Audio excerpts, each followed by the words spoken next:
The Titanic took 2 hours and 40 minutes to sink. The Lusitania? 18 minutes. What if you boarded a ship and someone had already told the world it was going to be destroyed? What if the warning was printed right next to the ticket ad? And what if the government knew and let her sail anyway? This is not just a shipwreck. This is a conspiracy, a cover-up, and a countdown. May 1st, 1915. New York Harbor. The RMS Lusitania was the pride of Britain, the Greyhound of the seas.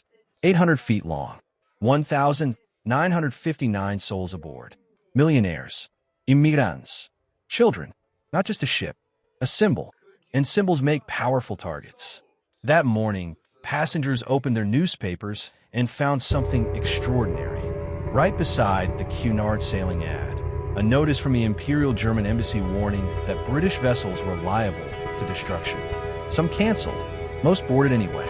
Alfred Vanderbilt received a telegram telling him not to sail. He crumpled it and walked up the gangway. Europe had been at war for nearly a year. Germany declared British waters a war zone. U-boats hunted anything under the British flag. The Admiralty had intelligence. Submarines were active in the exact waters the Lusitania would cross. A naval escort was requested. Denied. Zigzag maneuvers canceled. She sailed straight, at reduced speed, into a war zone. Beneath the gray Irish waters, Captain Lieutenant Walter Schwieger was watching. U-20 had sunk 3 ships that week. Low on torpedoes, turning for home, when through his periscope he saw 4 massive funnels moving toward him. His diary read simply, a large passenger steamer. He gave the order, 1 torpedo, depth 3 meters. 2:10 p.m.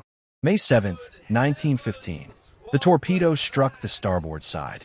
A dull thud, then everything went wrong. A second explosion, far larger, erupted from inside the ship. The deck buckled. She listed hard. Lifeboats swung uselessly or slammed into the sea. People crushed. Children torn from parents in seconds. 18 minutes. That is all she had. The Titanic gave 2 hours.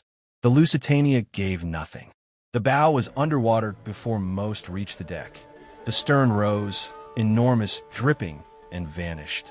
Of 1,959 aboard, only 764 survived.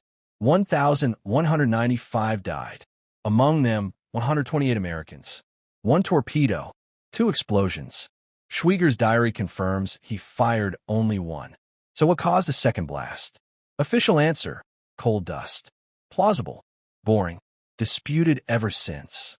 Declassified records reveal the ship carried 4 million rifle cartridges, 1,248 cases of shrapnel shells, and fuses listed on the manifest as cheese. If that cargo detonated, Britain knowingly sailed civilians on a floating arsenal. Winston Churchill was First Lord of the Admiralty. Historians confirm he wrote that embroiling the United States with Germany was a strategic priority. Was the Lusitania a deliberate sacrifice? Left unprotected on purpose? No one has proven it. No one has disproven it. The world reacted with fury. Roosevelt called it piracy. Germany struck a medal celebrating the sinking, which the Allies reprinted as proof of barbarism. America held out 2 more years, but the Lusitania had broken something. On April 6, 1917, the U.S. declared war. She was always on the list of causes, the wound that would not heal. She rests today off Kinsale in 300 feet of water, an official war grave. In 1993, Robert Ballard found the hull peeled outward, consistent with an internal explosion. Cargo manifests were withheld for decades. When released, they confirmed ammunition was aboard. How much? What kind? Live? Classified? Or conveniently missing? The passengers who boarded May 1st, 1915 were not soldiers. They were families, children, given a warning in black and white that they chose to ignore, or were told to ignore.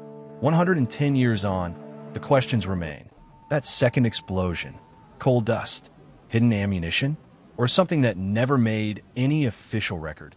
The wreck is still down there. The file's still locked. The truth, if it exists, corroding slowly in the dark. Drop your theory in the comments. Was the Lusitania an innocent victim, or a deliberate sacrifice? Subscribe for more stories where history's official version doesn't quite add up. We're just getting started. Today, in history.